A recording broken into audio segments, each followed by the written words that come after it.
conferencia Procesos de desvictimización. Esta es una más de las conferencias que hemos estado organizando desde el Seminario Interinstitucional de Atención y Acompañamiento en los procesos psicosociales para la atención de la violación a los derechos humanos y la violencia, las distintas violencias. Y bueno, hoy vamos a abrir el chat para las preguntas a las 12:45, para que estén atentos y nos hagan llegar sus comentarios, los temas de interés y sobre todo las preguntas que surjan a partir de la exposición que vamos a escuchar. Y el link para el registro de la asistencia se les proporcionará a la 1:30 de la tarde. Y bueno, para no hacer más preámbulo, tengo el enorme gusto de presentar al doctor José Antonio Bírceda Heras. Él es licenciado en Filosofía por la Universidad de Comillas y Madrid. Tiene una maestría en Teología de la Universidad de Innsbruck en Austria. Terapias psicológicas en pacientes. Doctorado en Filosofía en la Universidad de Salzburgo. Por otra parte, tiene una gran experiencia en la formación psicoanalítica para la terapia familiar y la formación también en terapia de conducta, ambas en la Universidad de Biersen, Alemania. Cuenta también con publicaciones justamente sobre la perspectiva psicosocial de los derechos humanos en el 2018, sobre el autocuidado y prevención del desgaste profesional en los equipos de intervención a víctimas de violaciones graves de derechos humanos, y además ha sido editor de la revista en Psicología de la Universidad Autónoma del Estado de México. Es coordinador del posgrado en la Universidad Iberoamericana, director del departamento, fue director del departamento de psicología de la misma Universidad Interamericana y muy importante, es actualmente el fue vicepresidente de Psicólogos Sin Fronteras del 2018 al 2020 y actualmente es el presidente de la Federación Mexicana de Salud Mental. Le damos la más cordial bienvenida, doctor Bírceda, y nos acompaña también la maestra Eunice Cedillo de la Borbolla. Ella actualmente es responsable de Psicología Províctima de la Comisión Nacional de Derechos Humanos. Es licenciada en Psicología por el Instituto Mexicano de Psiconcología. Cuenta con una maestría en evaluación de suicidio y es especialista en el uso de sustancias psicoactivas y de grupos vulnerables. Esto lo cursó en la Police and Correctional Training Commission's Academy of Maryland. Actualmente cursa los estudios de Derecho en la Barra Nacional de Abogados porque sigue constantemente como una labor personal y profesional incidiendo en estos temas de manera profesional. Como parte de su trayectoria cabe destacar su participación en la unidad de psicopediatría del Hospital General de México en calidad de subdirectora. Asimismo, entró en funciones como subdirectora del área técnica del Centro Varonil de Seguridad Penitenciaria, CEVASEP. Pues les damos la más cordial bienvenida a nuestros ponentes para cederles la voz y la imagen. Muchas gracias. Muy bien, pues vamos a empezar con la conferencia sobre procesos humanos.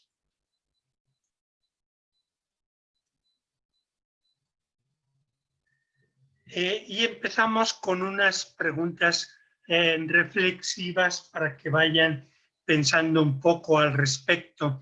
La primera es, ¿se pueden reparar las violaciones graves a derechos humanos total o solo parcialmente?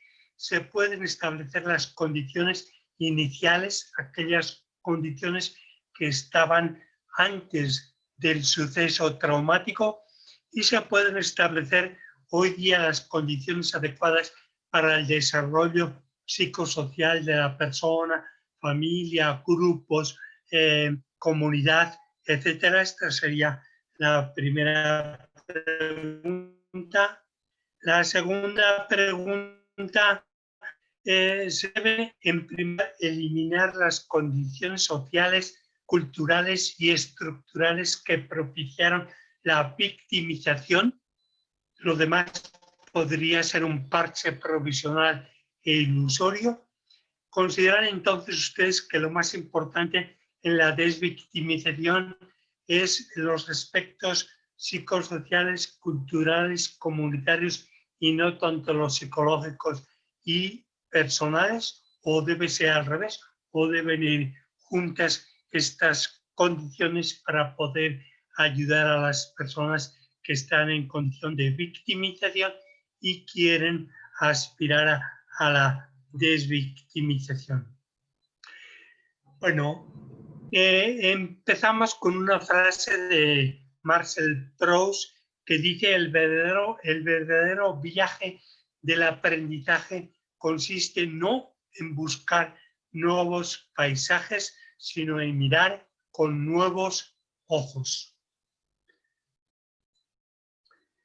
Bueno, el tema del que nos vamos a ocupar hoy es muy importante por resumen y reestructura, pues temas que ya se han tratado en otras presentaciones, pero con nuevos matices.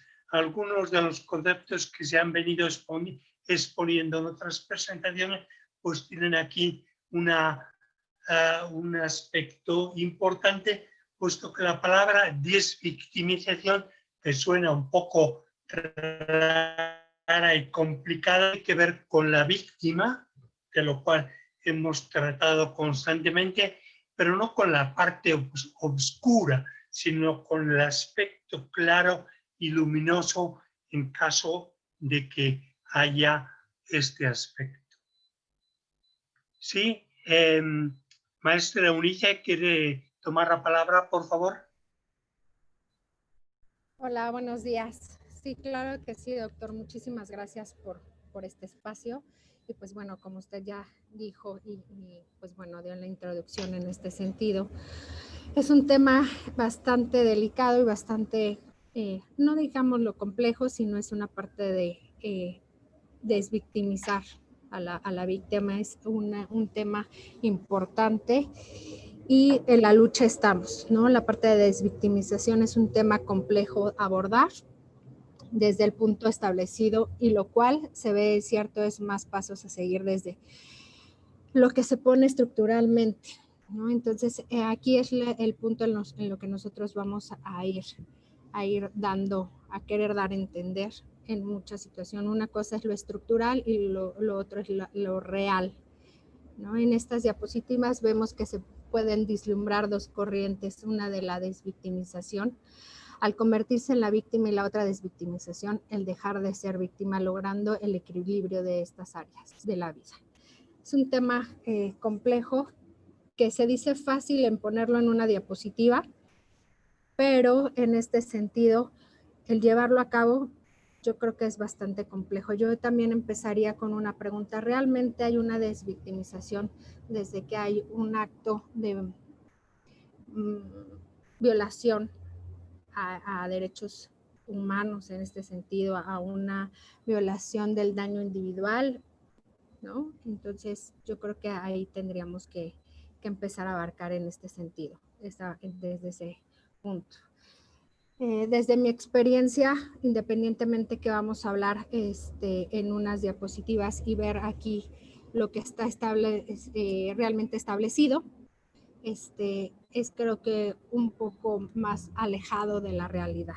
Pero bueno, la vida cotidiana cambia radicalmente con la aparición de un suceso que trastoca la vida en el núcleo fundamental.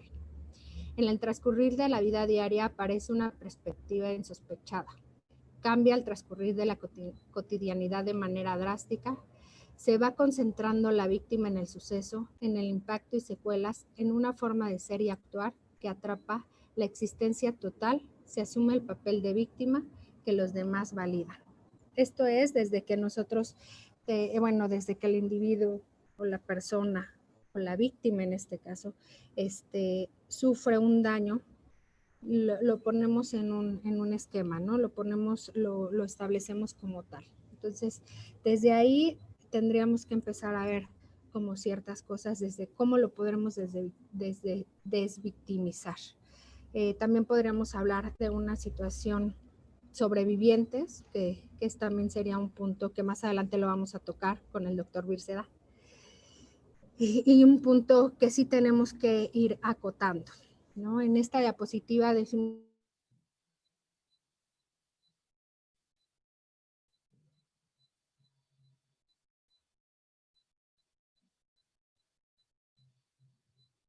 Eunice.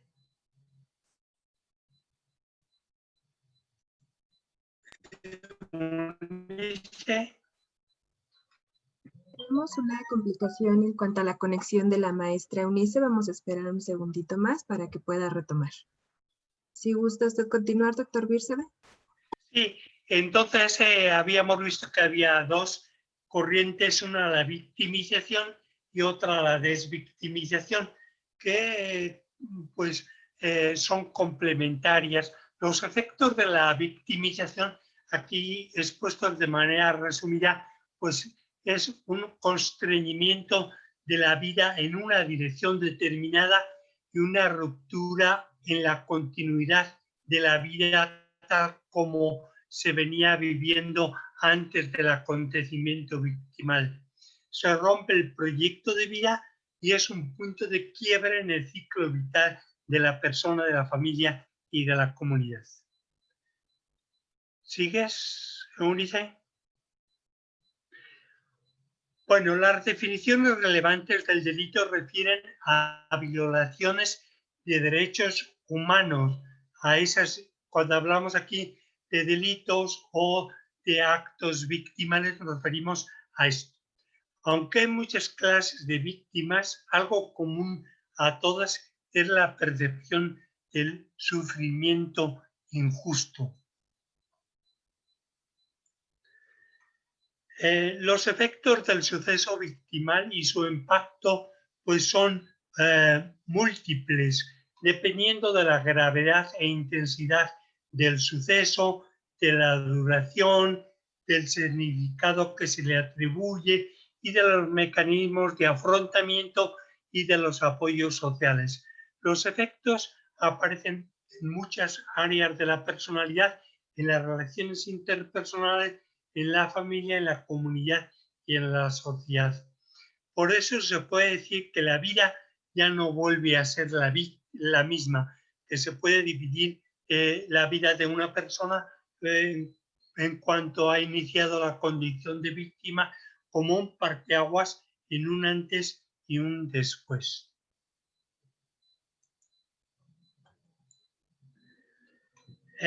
Esto es lo que constituye la condición de víctima. Los efectos se convierten en el rol de víctima, en la identidad que la caracterizan en su forma de ser y de actuar. Esta condición conlleva varias actividades durante mucho tiempo para defender sus derechos, para buscar protección, asistencia y acompañamiento en el camino de la búsqueda de la verdad, de la justicia y de la repetición y, por supuesto, de la no repetición.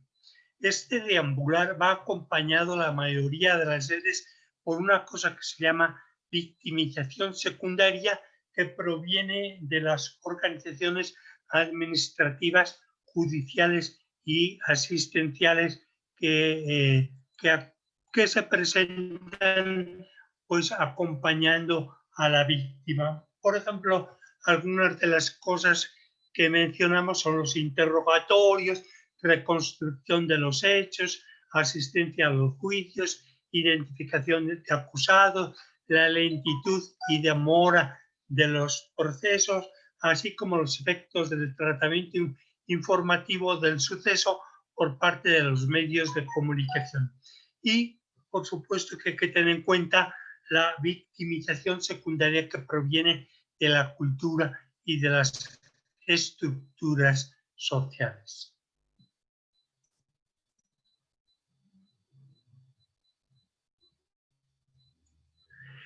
Bueno, un autor lo dice así: el exceso de planes, programas, proyectos, sistemas de información, dependencias, modalidades de funcionarios que terminan todo eso por ser un laberinto, ruta de atención que agota la vitalidad y la temporalidad de las víctimas en vez de ayudar como es su propósito.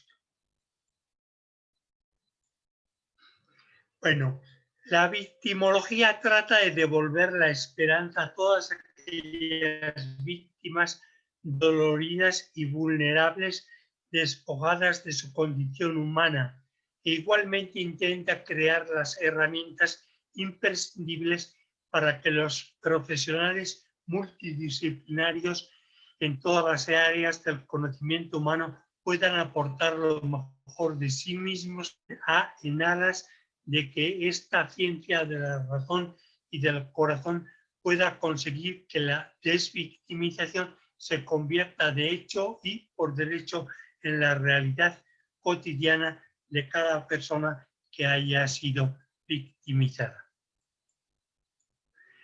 El proceso de desvictimización procura devolver a la víctima su condición de no víctima, es decir, de ciudadano social con sus derechos, obligaciones, aspiraciones, sueños, etc.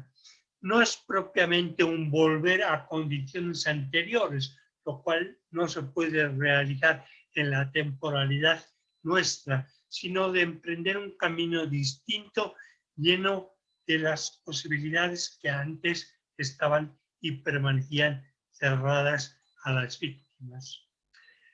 A veces, sin embargo, pues muchas veces se culpabiliza a las víctimas de los sucesos, sobre todo a las que no se ajustan a las expectativas sociales. Algo habrán hecho, se suele decir. Es decir, se configura un concepto y una categoría de víctima ideal que pues sirve para etiquetar a las personas, y cuando la víctima no se sujeta a esas categorías, pues entonces puede haber desavenencias con los expertos o con las instancias judiciales o con otros medios de información. Un autor que se llama Vaca asevera que la principal tarea de la víctima es dejar de serlo y volver al estilo y a la dinámica que caracteriza la vida anterior al hecho traumatizante, es decir, superar la victimización.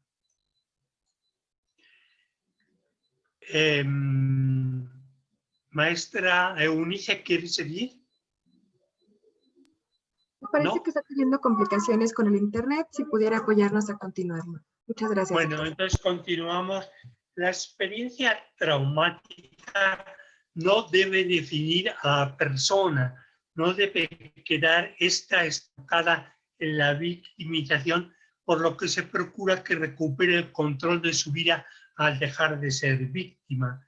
Implica la capacidad de reconstruirse, de transformarse. Así las personas se despojan de la culpa, la vergüenza, la resignación. La reparación del daño es un elemento importante, como veremos posteriormente. El delito no puede colonizar ni abarcar toda la vida de la persona. El estado de víctima se supone que es transitorio, no permanente, por tanto, ahí es donde entra la desvictimización.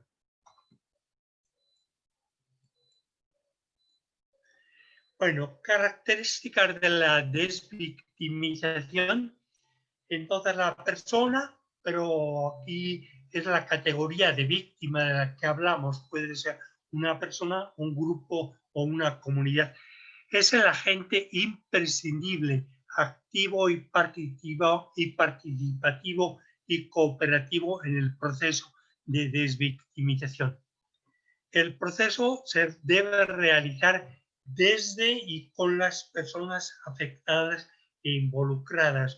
tomar en cuenta las condiciones presentes en la percepción de la persona y su entorno, considerar los propios recursos, lo que puede hacer la persona, el grupo, la familia, la comunidad o la sociedad.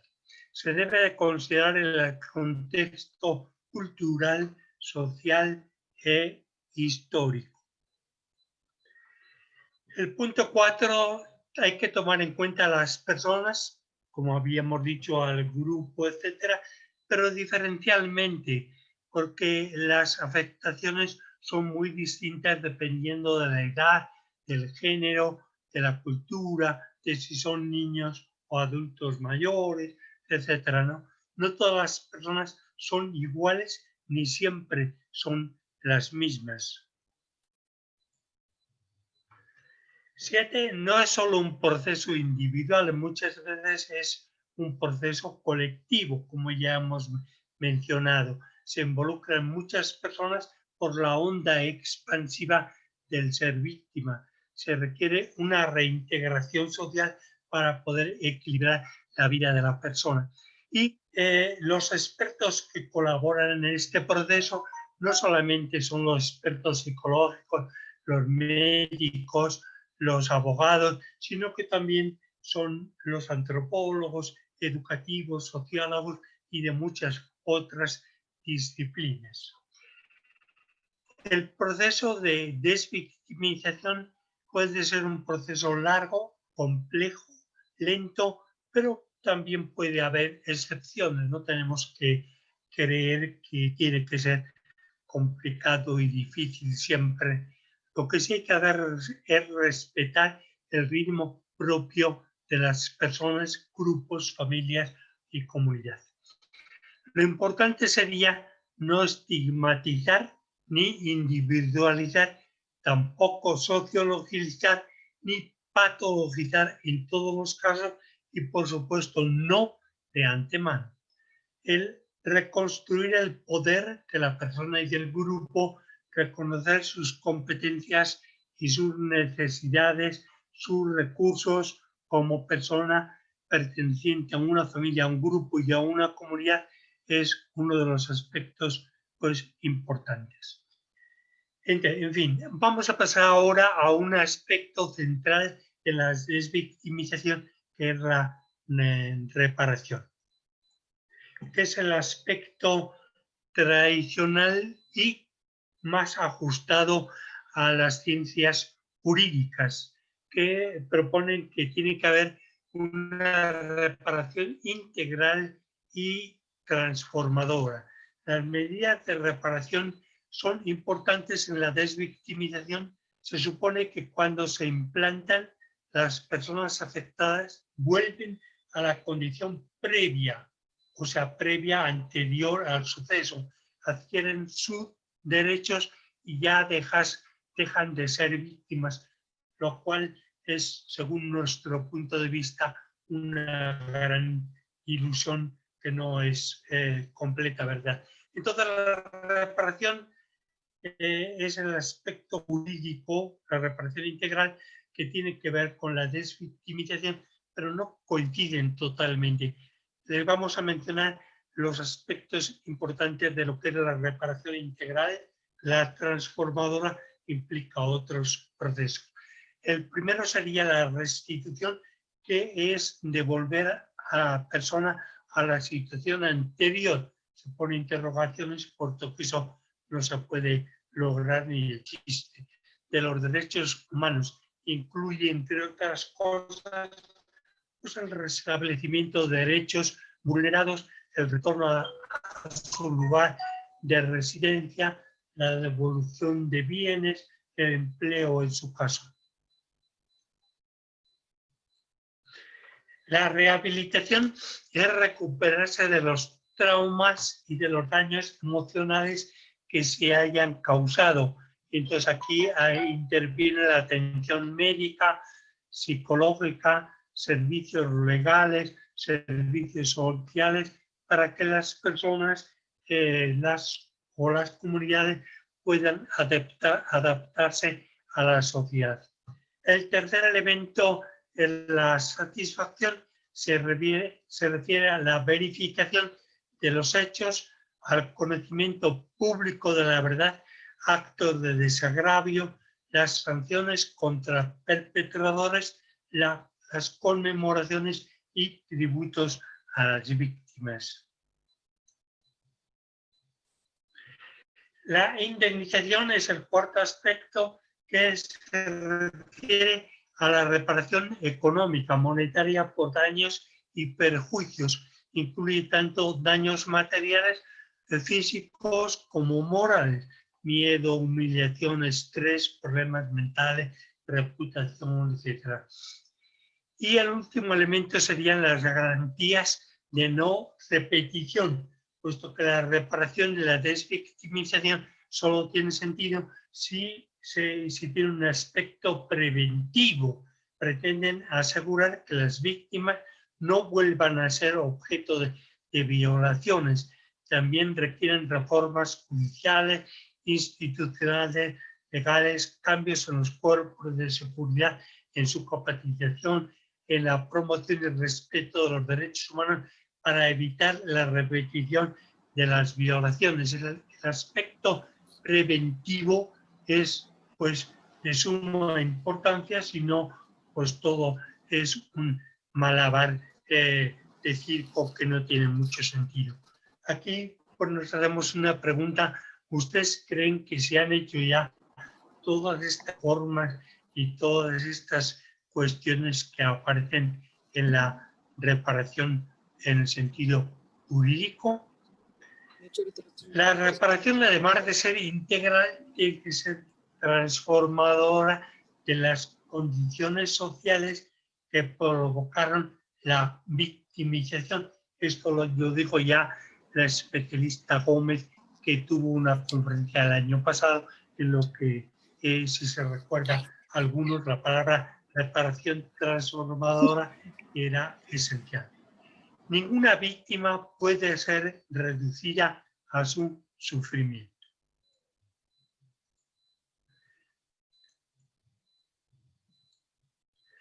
Bueno, aquí mencionamos algunos elementos.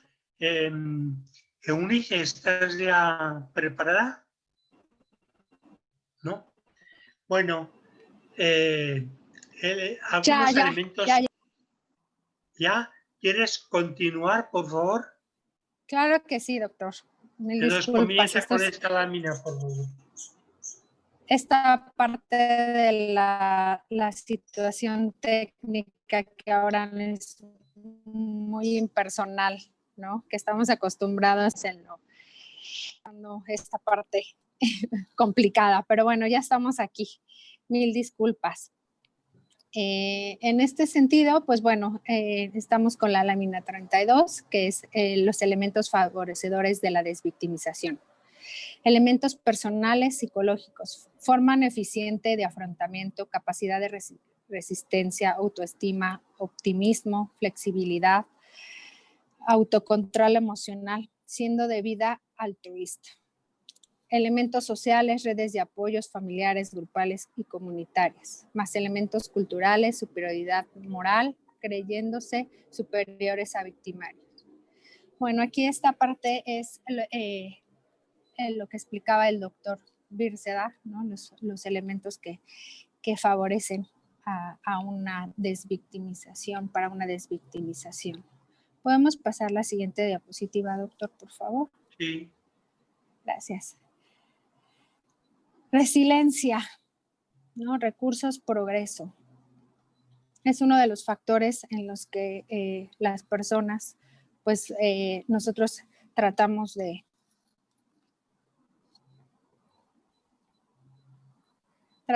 las personas es la parte en donde nosotros tratamos de utilizar, sacar la resiliencia a cada una de nosotros, ¿no? En lugar de desvictimización se utiliza a veces recuperación de resiliencia. En lugar de víctima se utiliza sobreviviente o superviviente. El percibirse como superviviente cambia la visión de la persona y de la comunidad. De la Cuesta Varona, bueno, esta es aquí ponemos la referencia, expone una victimología positiva. En ella se reclama una perspectiva sobre las víctimas. En lugar de enfatizar sus riesgos y vulnerabilidades, se trata de apreciar sus potenciales y contribuir a las posibilidades de crecimiento personal, previniendo gravedad del impacto y de las consecuencias del delito. Esto es muy importante, ¿no? La capacidad de resiliencia que cada uno de los individuos podamos tener o puedan tener las víctimas. Sin embargo, personas víctimas, sabrá quién cómo lo pueda procesar. Y esto es muy importante en la parte del acompañamiento, ¿no? Como lo importante que puede ser que una persona tenga parte de resiliencia y el proceso que pueda tener cada una de las víctimas. Pasamos a la otra diapositiva, doctor, por favor.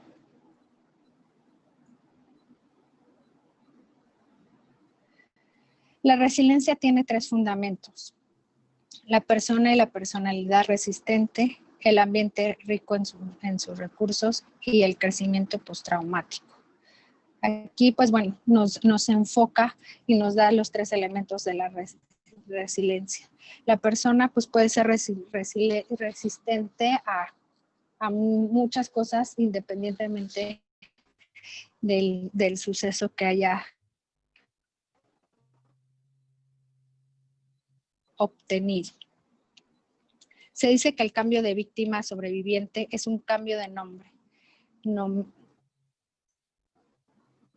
Pero si no es así, un cambio de nombre puede acarrear nuevos significados. Se pueden enfocar o qué tanto podemos enfocar socialmente como tal.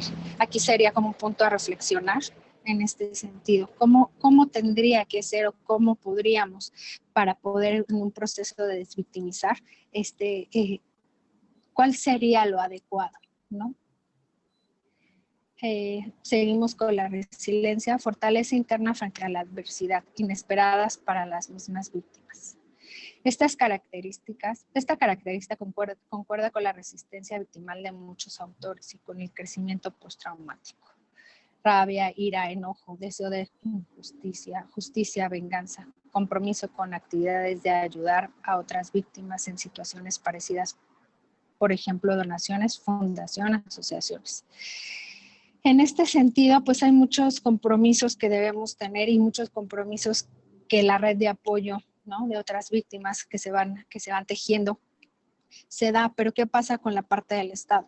¿Qué pasa con esa parte de responsabilidad que conlleva el Estado? ¿Qué pasa con esa responsabilidad que hoy en día no se tiene? Esa es una realidad, una parte de responsabilidad de poder ayudar a encontrar justicia ante ese hecho.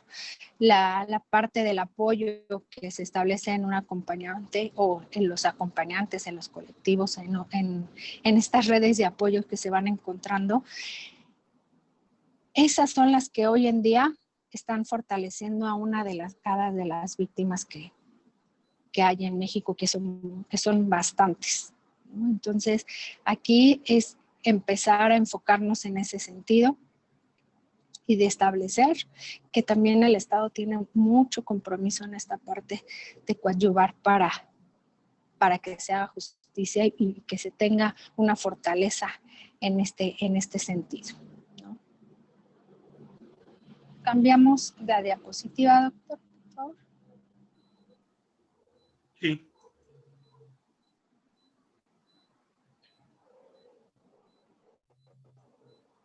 Proyecto de vida. Bueno, voy a iniciar con este sentido y le cedo la palabra al doctor Bírcera. Enseguida leo esta diapositiva y enseguida le paso la palabra al doctor. Se tenía un proyecto de vida que se truncó. Cerramos el círculo volviendo a proyectos de vida. Aunque hayan pasado muchas vicisitudes,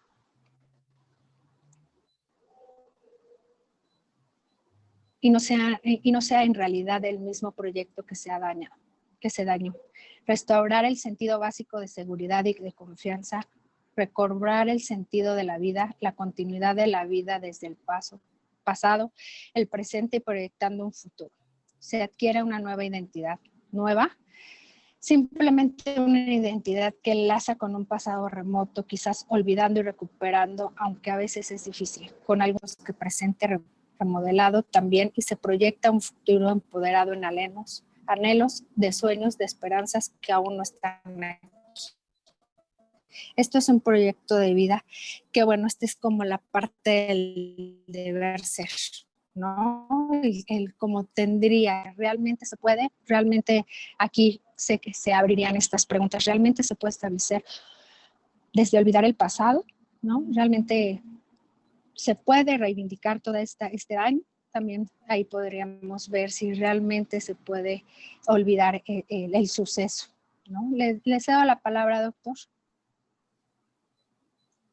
Bueno, el proyecto de vida enlaza con aspectos del pasado previo al suceso crítico, con el pasado victimal y las experiencias como víctima y luchador, proyectando a un futuro en el que se avizoran posibilidades por descubrir en una narrativa diferente. Valores de la desvictimización. Entonces también, como ven, fuera de la parte jurídica que tiene que ver con la reparación, hay una desvictimización que tiene que ver con la parte como la entienden las personas, los grupos, que se ve bajo el rubro de la resiliencia, y hay algunos valores que afectan y también propician la desvictimización. Estos son los siguientes. El primero sería la paz, o sea, la búsqueda de calma, tranquilidad, sosiego y serenidad. Buscar, pues, superar todo lo que tiene que ver con los miedos, con el estrés, con la inseguridad. El segundo es el perdón, que aparece también en alguna clase de justicia, por ejemplo, la restaurativa, donde se intenta uno liberar de la carga emocional que tiene uno para poder dedicarle la energía a los aspectos trascendentales que requieren la vida creativa y fructífera de la persona. Y para poder perdonar, pues hay que intentar superar los deseos de venganza, rencor, remordimiento y estas cosas que son un poco, pues, veneno para el alma. El 3 sería una responsabilidad madura que intenta, pues, tomar decisiones y hacer elecciones congruentes con el proyecto de vida y no darse por vencido nunca. El cuarto sería la autocreación, creatividad, que es cómo puede uno contribuir al bienestar propio y también al bienestar de los demás, cómo puede uno, pues, expandir los horizontes y rescatar las posibilidades, las competencias, los recursos que uno tiene en sí mismo y que durante mucho tiempo quizás se hayan olvidado. El quinto valor es el amor, o sea, formar lazos afectivos con las personas de tu alrededor y, en resumidas cuentas, por también con la humanidad de la que todos formamos pues una parte sustancial. La alegría, pues al recuperar la alegría, sería un factor, un valor importante en la vida, y la gratitud, el ser agradecidos, pues, con la vida, con lo que te da, con lo que uno tiene, con lo que uno puede alcanzar. Y en los últimos dos, la paciencia y y el esfuerzo. Pues la paciencia es importante porque en los procesos de desvictimización no se dan de hoy para para luego, para mañana, con rapidez, sino que se requiere la virtud del saber esperar y el saber poner el ritmo adecuado en los esfuerzos que nos indica el último valor, en los esfuerzos que hay que realizar para poder lograr la desvictimización. O sea, no se da de una manera gratuita, sino que requiere determinadas formas de comportarse, de actuar, tanto de manera individual como de manera cooperativa con los demás.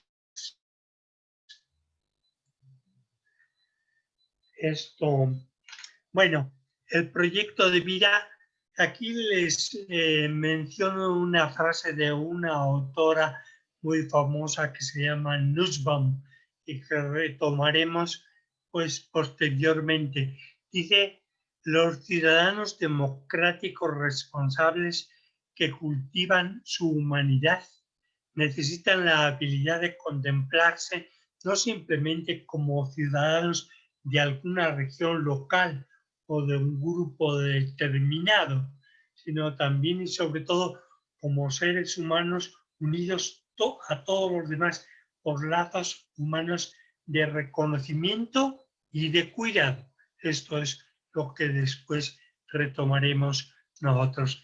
Es necesaria también la imaginación narrativa, la capacidad de pensar cómo sería estar en el lugar de la otra persona y comprender las emociones, deseos y anhelos que alguien así pudiera experimentar. O sea, tiene que ver con capacidades de empatía, de compasión que son necesarias en el proceso de desvictimización.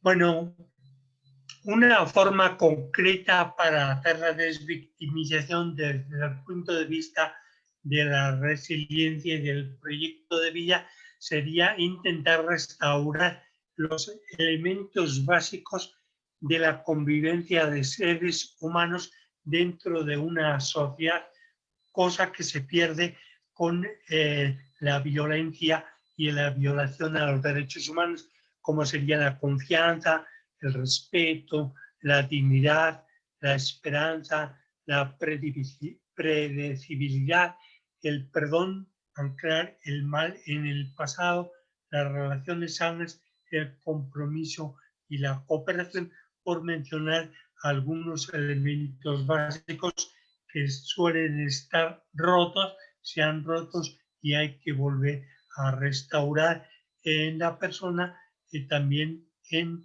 el grupo, en la comunidad, en la familia. Se debe dar voz a las víctimas, reconocer el daño causado, el compartir los relatos con los demás y el validarlos y el recobrar las normas morales de convivencia, que es lo distintivo de una sociedad sana y justa. Bueno, la exigencia, como ven, no todo es positivo. También aquí pues aparece algo ya un poco más complicado que no estamos acostumbrados. La exigencia principal es la de la comunidad, que exige de los gobernantes la impartición de la justicia y la reparación psicológica, grupal, familiar y comunitaria del daño, sobre todo reconstruir las condiciones sociales de una sociedad justa y equilibrada, donde pues los abusos, las violaciones a los derechos humanos pues no tengan oportunidad de propiciarse. Es decir, la prevención para que las victimizaciones no puedan volver a surgir, pues no existen las condiciones que propiciaron y mantuvieron su existencia en el pasado. Y aquí les hago una pregunta. ¿Auguran ustedes un cierto cambio de estructuras sociales favorecedoras de un desarrollo igualitario, personal, comunitario, justo? Nada más recordarles que las formas de dominación que nos habla pues este sociólogo famoso, Sousa, que son el capitalismo, el colonialismo y el patriarcado, siguen vigentes, siguen en pie. Bueno, según apreciamos nosotros. Aquí les contamos una frase que ha estado pues, reproducida de múltiples modos. El original es de Bertolt Brecht. Dice: primero vinieron a buscar a los comunistas y yo no dije nada porque yo no era comunista. Luego vinieron a por los judíos y no dije nada porque yo no era judío. Después vinieron por los sindicalistas y tampoco dije nada porque yo no era sindicalista. Después vinieron por los católicos y no dije nada porque yo era protestante. Al final vinieron por mí, pero para entonces ya no quedaba nadie que dijera nada. Eunice, si quieres seguir, por favor. Eunice. Claro, doctor. Claro, aquí ando. Bueno, aquí en Proyecto de Vida quisimos poner una reflexión de una canción que el doctor sugirió. Entonces la voy a leer. Resistiré erguido o erguida frente a todo. Me volveré de hierro para endurecer la piel. Y aunque los vientos de la vida soplen fuerte, soy como un junco que se dobla. Pero siempre seguiré en pie. Resistiré para seguir viviendo. Bueno, es una letra de una canción que creo que, pues bueno, nos pareció importante y muy fortalecedora para ponerla en esta parte de las diapositivas de la presentación. ¿Podemos pasar de diapositiva, doctor, por favor? Sí, esta es la que viene ahora. Ok. Para terminar, vamos a asistir en la imaginación a un documental de hechos viejos. Se levanta el telón y asistimos a la misma hora. Desaparición de R. Al parecer todos más o menos vamos a saber de quién estamos hablando, de 16 años. Encontrada muerta calcinada en un basurero en el 2008. La madre de R buscó y encontró al asesino, que confesó pero fue declarado inocente por 3 jueces por falta de pruebas. La madre asesinada en el 2010 delante del Palacio de Gobierno. Corrupción, impunidad, complicidad del Estado, falta de justicia. ¿Dónde está la comunidad? Nos preguntamos. Esta es una reflexión que, bueno, yo creo que la mayoría vamos a saber de quién estamos hablando. Es un documental que hoy en día actualmente se está presentando. Y ahí nos presentan muchas de las partes de las injusticias y del que el gobierno, el Estado, pues ha hecho caso omiso en este sentido. Y es para reflexionar qué nosotros vamos a exigir al Estado, desde dónde y cómo podemos ayudar a las víctimas para enfrentarse a estos hechos, cómo podemos darles la información, el acompañamiento para que podamos exigir al Estado que esto ya no pase o que se encuentre justicia. La desvictimización hoy en día, no sé, desde mi perspectiva, desde mi propia experiencia tratando con víctimas, desde lo humano, desde lo a flor de piel, no sé si realmente haya una desvictimización, ¿no? Una reparación del daño, todo lo que conlleva esta parte de los puntos que vimos al principio de la presentación. socialmente establecido o el deber ser, no sé si realmente esto cumpla con una desvictimización. Creo que una reparación del daño, no sé si llegue a ser una parte de desvictimización, pero en conclusión, las diferencias, dadas la cantidad de víctimas, sobrevivientes y sucesos críticos traumatizantes que hay que tener en cuenta, podemos aseverar que el contexto de la violencia grave en sus secuelas, sobre todo en las visibles, hay sucesos horripilantes, por ejemplo, de desollamiento, que configuran casos duros y difíciles de manejar. Juegan con un papel importante a la hora de acompañar, en los que el no olvido, no perdono, siempre seré víctima, quizás sea la relación adaptativa.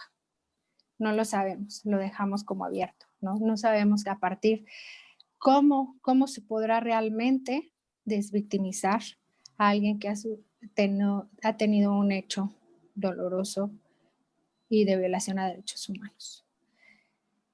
La ética del cuidado, de la solidaridad, nos está esperando.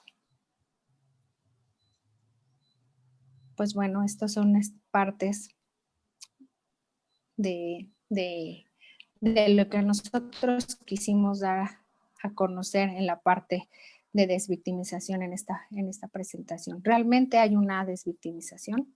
Eso nos quedamos con esa pregunta abierta, ¿no? Doctor. Sí.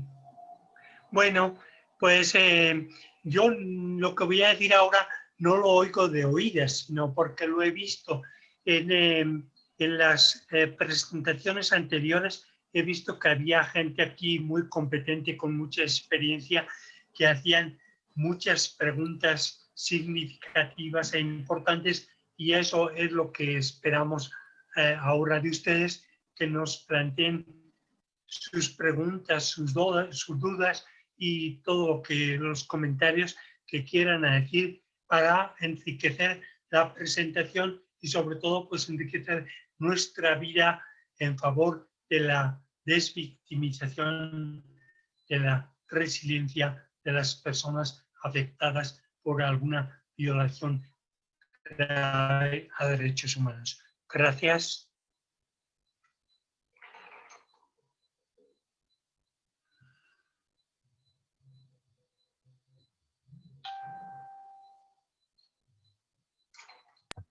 Gracias, maestra. ¿Ena Niño?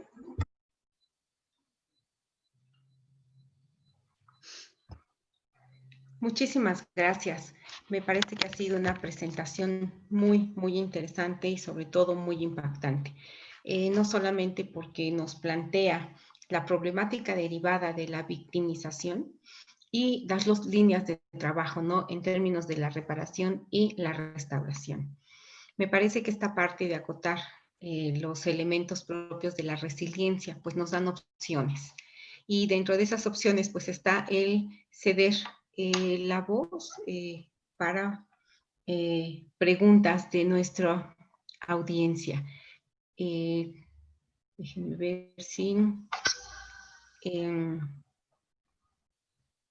también es importante que consideren que pueden hacer preguntas en Facebook para que podamos compartir con nuestros ponentes sus inquietudes y ellos puedan apoyarnos con la información al respecto.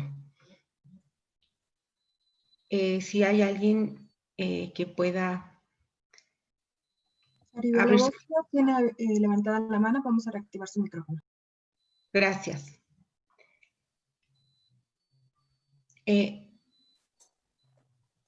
Gracias, buenas tardes. Bueno, pues primero que nada, bueno, gracias por darme la palabra. Felicitar a los ponentes, en especial al doctor Bírceda, que sin duda aborda de una manera bastante amplia el reto que implica la desvictimización, ¿no? La reparación. Muchas felicidades. Siempre nos deja como pensando, ¿no? Y bueno, solo como profundizar o reflexionar un poco en el aspecto de si es posible desvictimizar, si es posible resarcir el daño Aquí me parece que el reto es el plazo que implica el reparar, ¿no? Por ejemplo, en el plano psicológico, ¿cuánto tiempo tendría que pasar una persona en un tratamiento psicológico para de verdad resolver el trauma que implica la violación a los derechos humanos? Entonces, es un reto sumamente importante porque aunque la ley ya establece protocolos para la atención a estas víctimas, incluso en el plano psicológico, pues en general los tratamientos son de corto plazo, ¿no? Intervención en crisis, etcétera.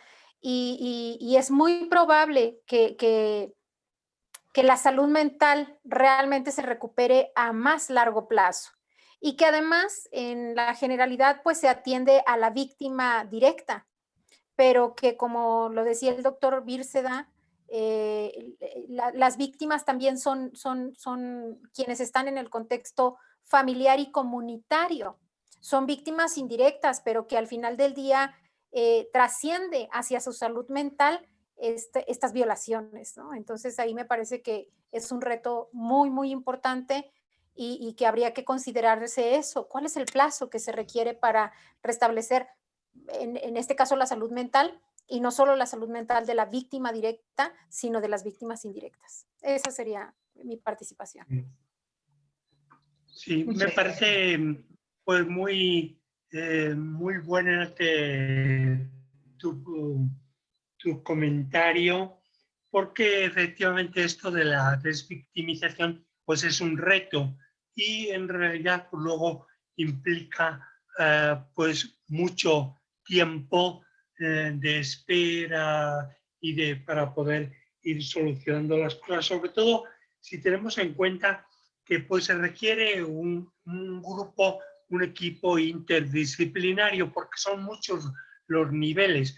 Tú parece que privilegias un poco por el nivel individual de las personas, pero también aparecen la familia, aparece el grupo, aparece la comunidad y la sociedad en general. Es decir, hay muchos niveles en los que necesitaríamos hacer muchos trabajos. Por eso, pues las preguntas, hemos hecho algunas veces preguntas donde hemos dicho, pues bueno, pero esto es posible, se puede hacer esto, ¿quién lo hace? ¿Dónde estaban cuando ocurrió ese caso que propusimos ahí del 2010? ¿Dónde estaba la comunidad? Porque una cosa es cacarear mucho y decir y hacer, y otra cosa es qué es lo que se hace en realidad por las personas que lo necesitan y en qué niveles. Eso es lo que habría que colaborar de manera interdisciplinaria con muchos profesionistas como los que seguramente están aquí y han escuchado pues la presentación y están deseosos de poder participar para ayudar en lo que puedan a los elementos de la desvictimización en alguno de los niveles. El principal nivel es el de la prevención. ¿Sí? Gracias.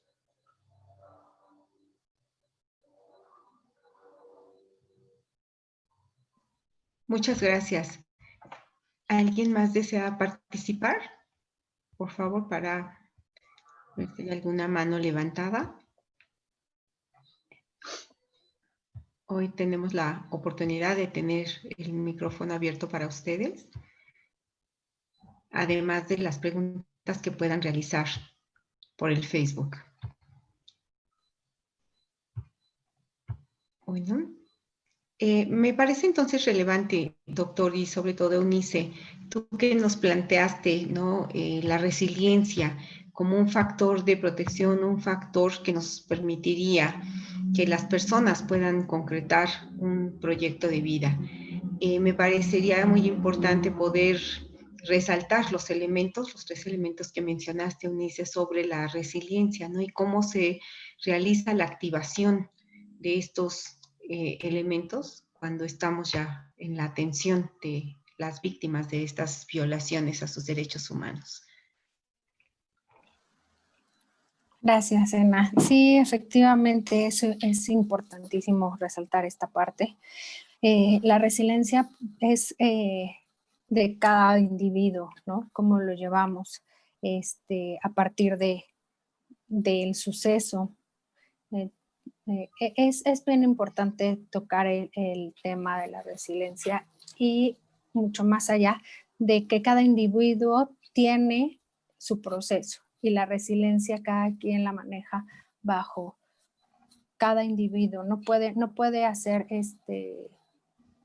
realmente lo que quiero dejar bien claro es que no hay una receta de cocina, ¿no? Como se dice, en este sentido no hay una receta de cocina para establecer ciertos puntos. Sin embargo, creo que los que estamos de este lado apoyando y acompañando realmente a las víctimas, porque en lo escrito podemos ir dando ciertas características y establecerlo así, pero creo que ya cuando uno se enfrenta a la realidad, a la verdadera realidad, esta parte de arrastrar el lápiz y decir, estos son los puntos en los que tienes que llevarlo con cada una de las personas que pasan este suceso y la desvictimización. Creo que cada individuo tiene su proceso y cada lo establece de diferente manera y la resiliencia también. Eso sí lo quiero dejar muy, muy en claro. No hay no hay una receta, no hay puntos establecidos de cómo podemos ir diciendo que cada individuo tiene que ser así. En la parte psicológica es bien, bien importante que nosotros entendamos esto, las emociones, todo el suceso, el acompañamiento psicosocial que realmente nosotros debemos de dar, no es a través de lo que nosotros estamos atrás de un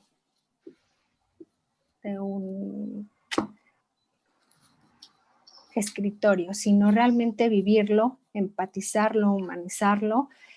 Yo creo que a partir desde esa perspectiva podríamos entender muchísimas cosas y a cada individuo. Eso es bien, bien importante. Muchísimas gracias, maestra Eunice Cedillo. Antes de darle la voz a Marta, quisiera leer algunos comentarios de Facebook porque tienen relación con ello. Y es justamente, ¿no?, que el mote de víctima depende de uno mismo. Es decir, si el paciente pasó por un hecho traumático en él está ser resiliente y vivir con el suceso como un episodio de historia y fortaleza. Pues sí, ya lo mencionó la maestra Eunice, ¿no? Es potencializar los recursos de cada persona y pues para ello es muy importante el autoconocimiento. Y bueno, pues esto va de la mano, ¿no?, con la dificultad para lograr la desvictimización. Y sí, pareciera que es un trabajo conjunto tanto con el individuo como con los grupos y los servicios de apoyo. Marta, tu pregunta o tu comentario, por favor.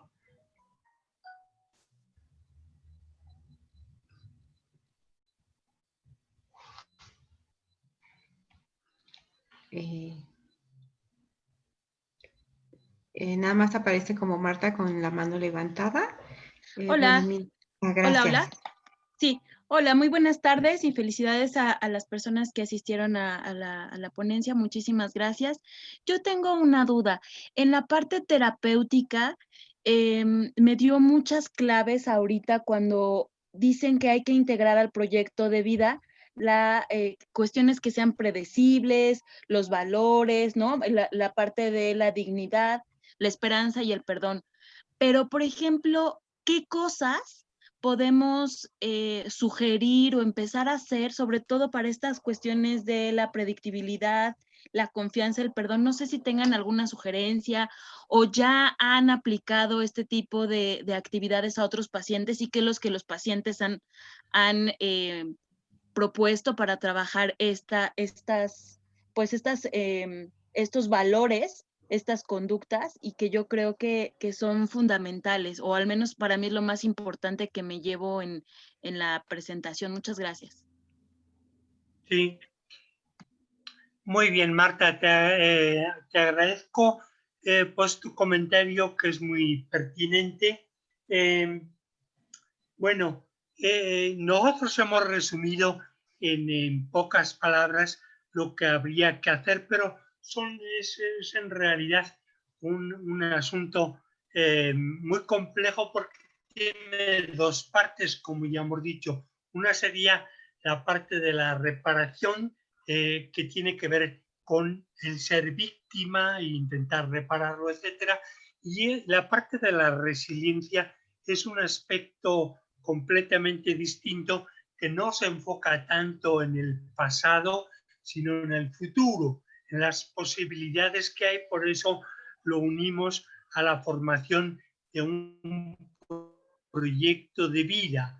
Y entre medias está pues el suturar las condiciones de convivencia que se han roto en la comunidad, como es la confianza, el perdón, el compromiso, etcétera. Por eso preguntábamos algunas veces, bueno, cuando pasó eso, y podemos así preguntarlo pues muchas veces, cuando ha pasado estas cosas, ¿dónde estábamos los demás? Nosotros lo ponemos ahí tranquilamente como que estábamos pues en una butaca viendo una obra de teatro, en la cual pues, nos damos cuenta que es la misma obra de teatro de hace 50 años, pero seguimos viéndola. Pero estamos sentados en la butaca. Eso lo pusimos de esa metáfora. En todo caso, pues a ti en concreto, pues te diría, Marta, que pues tiene uno que sujetarse al nivel en el que va a poder intervenir. Si va uno a poder intervenir con una familia o con la comunidad o de forma más social, tiene que ver uno primero delimitar cuál es el impacto que quiere uno ocasionar. Y lo segundo, pues siempre tiene que ser una cuestión que hemos dicho desde y con las personas afectadas. O sea, no podemos determinar nosotros una desvictimización o una resiliencia porque a nosotros nos parezca más bonito o mejor o más interesante, sino que tenemos que estar en el lugar de las personas, desde donde están y con ellas y de acuerdo a su ritmo. Entonces, pues eso es lo principal que hay que hacer, es captar cuál es la posición de la persona, hacia dónde quiere ir y acompañarla en ese proceso importante en el nivel en el que sea, nivel individual, grupal, familiar o comunitario. No sé si ya con eso respondería tu pregunta, que es una pregunta pues muy rica y que se prestaría pues a que discutiéramos ampliamente sobre ese asunto que presentaste a la discusión. Yo ya terminé, no sé, ¿quieras tú decir algo, Eunice?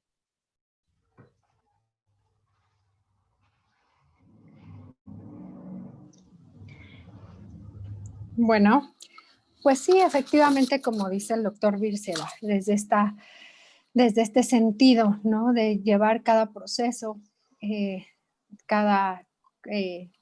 desde mi experiencia de tratar con las víctimas, es tratar desde el perdón interno. Posteriormente con todo, y vuelvo a lo mismo, tiene que ver muchísimo la parte del Estado, ¿no? Y desde nosotros, ¿cómo podemos ir exigiendo?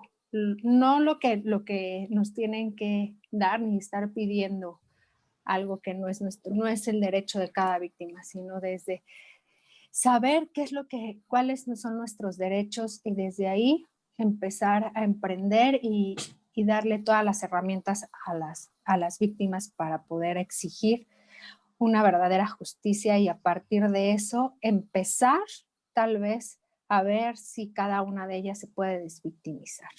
Eso es sumamente importante. Muchas gracias, Eunice. Antes de ceder la palabra a Martín Rojas, Hay un comentario en Facebook justamente sobre esta situación de la desvictimización. ¿Cómo se involucra la familia? O sea, se habla un tanto acerca de la persona objeto de esas violencias. ¿Qué se hace con la familia? ¿Cuál es el nivel de participación? Y si existen programas para atender a estas, pues a las personas del núcleo familiar o las personas más cercanas a la víctima. Bueno, creo que ya hemos dicho de que nosotros hablábamos de la categoría de víctima, pero esa categoría involucra personas, grupos, familias, comunidades y sociedad. Por eso repetimos de que tiene que ver el nivel en el que uno quiera actuar o pueda uno actuar.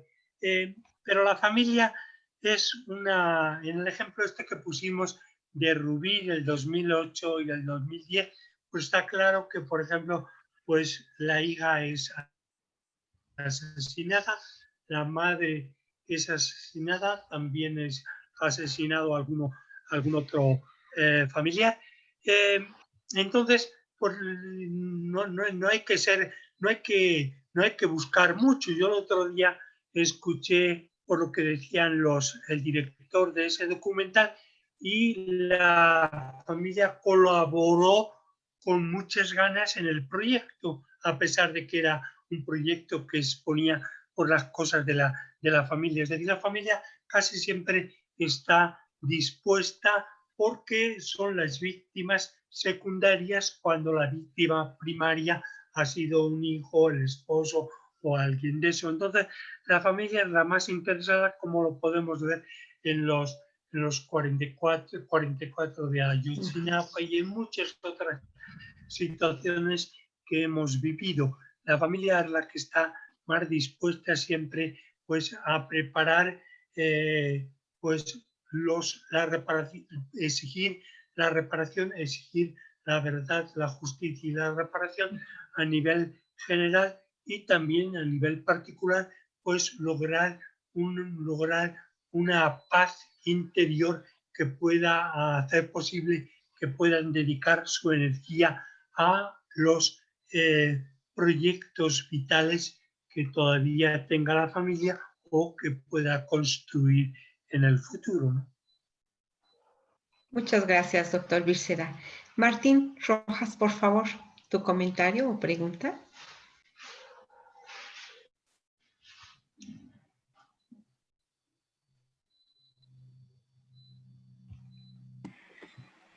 Buenas tardes, muchas gracias por la oportunidad de compartir su conocimiento. Mi pregunta sería, ¿cómo ustedes recomiendan trabajar con víctimas indirectas de desapariciones forzadas?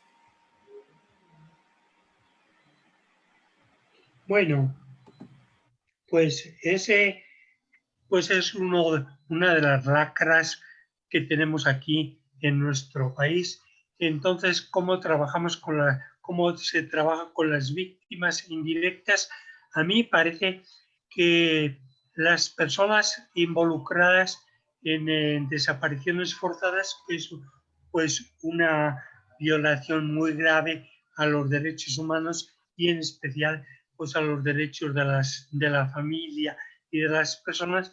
Pues yo creo que ellos han encontrado la forma mejor desde mi punto de vista, que es la formación de colectivos, es decir, de personas que se agrupan con respecto a la desaparición forzada alguna e intentan pues unir las fuerzas, ahí sería resiliencia grupal que forman las familias para entre ellos que se conocen muy bien y que conocen muy bien la problemática.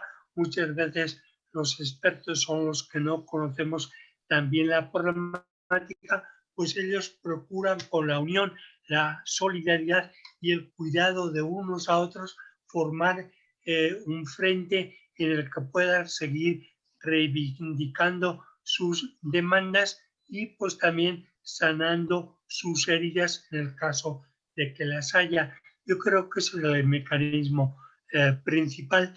que lo utilizan pues los colectivos pues desde hace mucho tiempo. La otra forma, pues tiene uno que acercarse como pues con la posición esa desde ellos, con ellos, puede uno pues favorecer o propiciar los intereses y las recomendaciones, los sueños, las aspiraciones que ellos tengan. Lo que sí no es bueno pues es ir con una forma predeterminada creyendo que uno tiene la solución a por los problemas que tienen las personas afectadas indirectamente por desapariciones forzadas. Tiene uno que pensar que la solución y los recursos los tienen ellos en primer lugar. Por lo tanto, si uno quiere participar y reforzar eso, pues es bienvenido, si no, pues no queda uno en un lugar pues adecuado. Y, Muchas gracias, bueno, doctor. yo diría. Gracias, doctor. Tenemos un comentario acerca de quién se hace cargo de este proceso de desvictimización. Sí, pues podemos considerar, como usted lo menciona, doctor, que es una lacra, ¿no? El no contar habitualmente con el apoyo del Estado, con algunas instituciones. Entonces, en estos procesos, ¿quién activa estos procesos de desvictimización? ¿Quién se hace cargo? Bueno, de lo que acabamos de decir, creo que ya estaría a cargo, aunque jurídicamente los procesos de reparación están tipificados y está determinado más o menos qué es lo que se hace. El que se tiene que hacer cargo del proceso son las personas afectadas. Ellos son los que se tienen que hacer, que fue lo que dije, características del proceso de desvictimización, lo que dije en el primer lugar, en el punto 1. Desde los que se tienen que hacer cargo son las víctimas, los sobrevivientes, directos o indirectos. Ellos son los que tienen que hacerse cargo y por lo tanto llevar la voz cantante pues cuando tengan reuniones con los administradores, con los jueces, con los abogados, etc. Si no se respeta eso, pues entonces nunca podremos ayudar bien y cuidar bien de las personas que han sido víctimas o son sobrevivientes de algún delito a los derechos humanos. Pero no solamente eso, sino que luego vienen otras gentes que son agencias gubernamentales, agencias también no gubernamentales, grupos de apoyo, que hay muchos, esos son los que tienen que ponerse pues en perspectiva de poder ayudar y reforzar. Pero lo que tiene que llevarlo a cargo, la pregunta como tú la dijiste directamente, según yo, son las víctimas o los sobrevivientes. Gracias, doctor. Mariana Ortiz Sosa tiene un comentario. Te cedemos la voz, Mariana.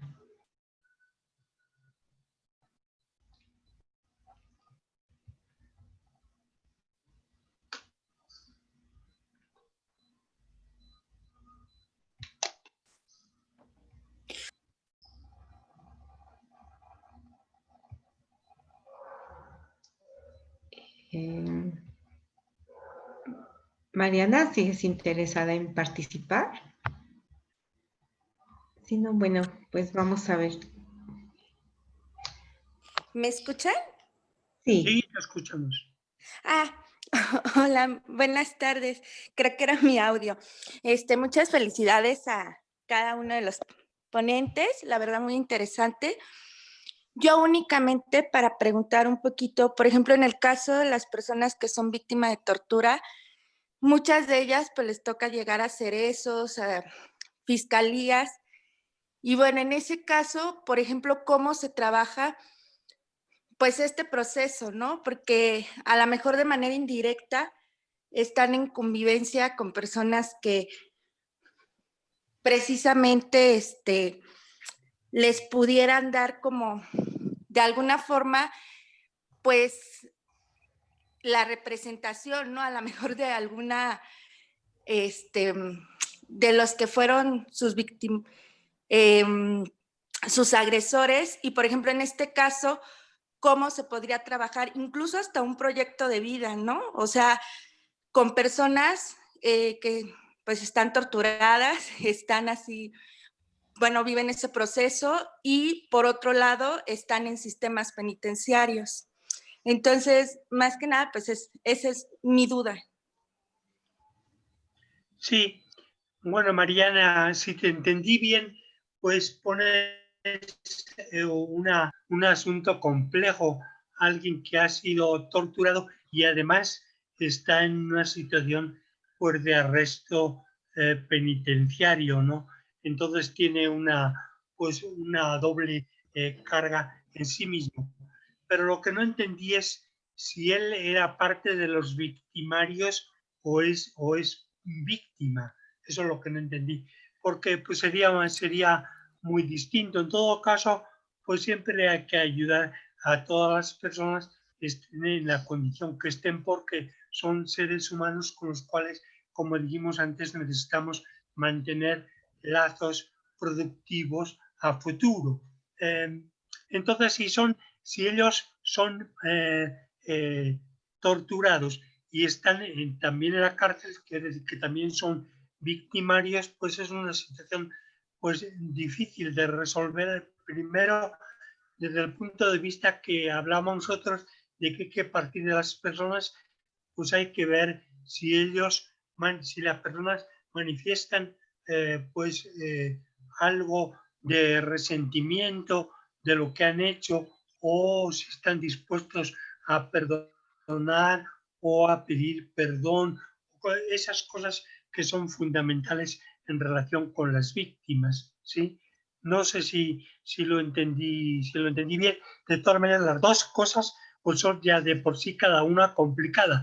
El que ha sido objeto de tortura, ese necesita un tratamiento, pues creo yo, especializado con respecto a los efectos del trauma que queden presentes y, en segundo lugar, con respecto al proyecto de vida que pueda realizar. ¿Sí? Muchas gracias. Sí, Eunice, hay una pregunta, si desde las instituciones hay algún programa que haga un seguimiento con los niños que viven la situación de familiares desaparecidos. No entendí la pregunta. ¿Me lo podrías repetir, por favor? Sí. Preguntan, ¿no? Que si hay algún programa de atención o de seguimiento para los niños o los menores que viven en familias donde hay personas desaparecidas. Eso es bien importante. Hasta el día de hoy no hay como tal un programa establecido.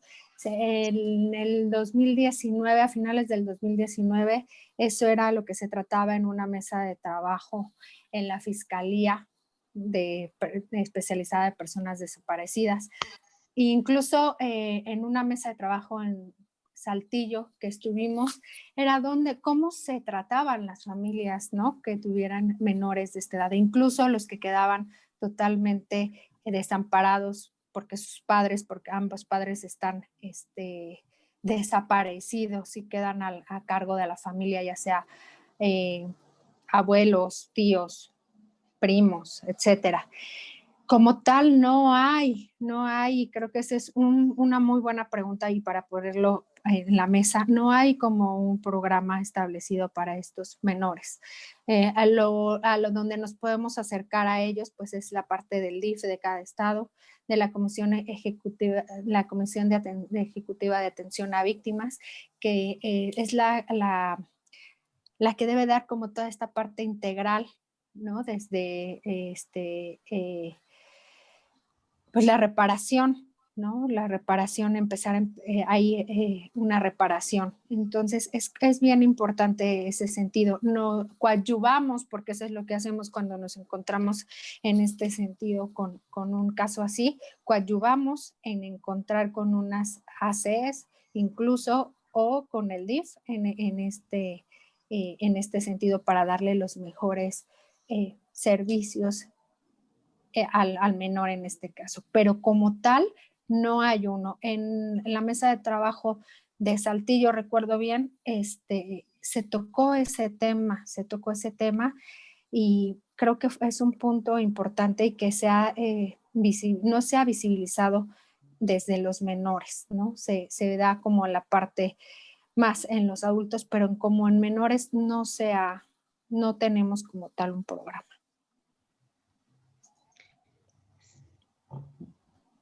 Sí, es lamentable esta situación. Creo que lo que tiene que ver con la violación a los derechos humanos y todas las situaciones de violencias que vivimos, siempre deja a un lado a los niños, ¿no? Se les considera como integrantes de la familia, pero no se les toma necesariamente en cuenta. Y bueno. Y en este sentido, nada más para terminar esta pregunta, en este sentido es bien, súper importante cambiarles como en el ámbito un poco social en lo que se establece, porque ellos mismos aprenden, ¿no? Y es a donde volvemos a repetir escenas. Hay una totalmente un desequilibrio, una desestructura de familia en la cual se deja de lado todo eso que a la larga puede traer en muchas consecuencias, ¿no? En la parte violenta incluso en lo que ellos mismos se vuelvan esta parte hasta, pues de que vuelvan a tener una situación de violencia, incluso es que ellos sean partícipes de ello, ¿no? Sí, muchísimas gracias, Eunice. Pues ahora sí tenemos varios comentarios de voz. Cedo la voz a Marlene Sánchez, por favor. Posteriormente a Damaris Cedillo, para que sea en ese orden. Gracias. Sí. ¿Sí me escuchan? Sí, ¿verdad? Sí. Gracias. Primero, buenas tardes, muchas gracias. Me parece que estamos generando un ambiente de mucha reflexión, está siendo muy enriquecedor. Y segundo, a mí me gustaría profundizar un poquito más como en esta parte de cómo estigmatizamos cuando suceden estos actos de violencia hacia las personas, ya que a mi punto de vista, creo que nos vamos como por dos líneas, ¿no? De polos opuestos, donde muchas veces o la estigmatizamos como pobrecita, pobrecito, qué barbaridad, como en un extremo, o muchas veces nos vamos a esta parte de no fue para tanto. Entonces me parece muy importante, ya que cuando hacemos esto, muchas veces por eso las víctimas no quieren alzar la voz, ¿no? Por pequeño o muy grande que haya sido el suceso.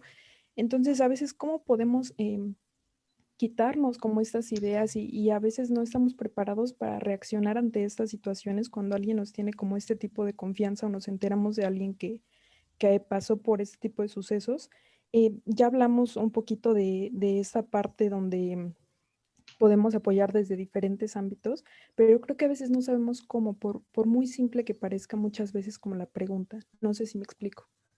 Sí, sí, te explicas muy bien, Marlene.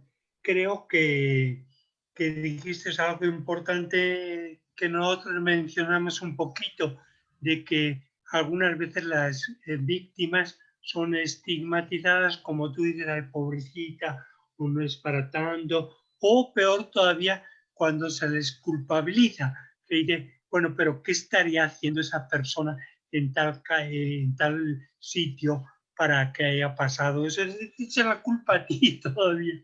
Sí. Y esto tiene que ver con una diapositiva que teníamos ahí preparada, pero luego la quitamos, y es de que hay una teoría espontánea, popular, que se llama la teoría del mundo justo, donde la mayoría de la gente cree que a las personas buenas les suceden cosas buenas y a las malas cosas malas. Por lo tanto, si tú eres víctima, te ha sucedido algo malo, quiere decir que eres una persona mala, que has atraído alguna cosa negativa por lo que sea, ¿no? Porque si fueses buena, como pues uno puede ver que hay muchas personas que son buenas, pues no te sucedería eso. Entonces la estigmatización tiene que ver con ignorancia y con muchas formas,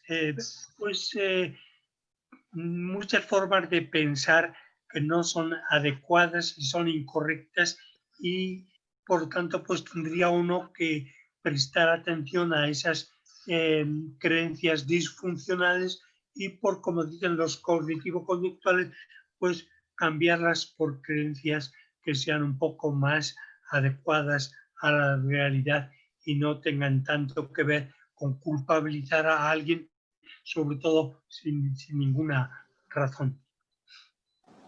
Aquí también es importante la parte de la escucha, ¿no? Y la escucha objetiva, sin criminalizar y sin hacer este tipo de adjetivos. Yo creo que la parte de la escucha es muy, muy importante. Esta parte de ser visibilizadas también tiene que ver a que nosotros tengamos un panorama más objetivo en este sentido. Muy bien. Muchas gracias. Muchas gracias. Damaris Cedillo, por favor.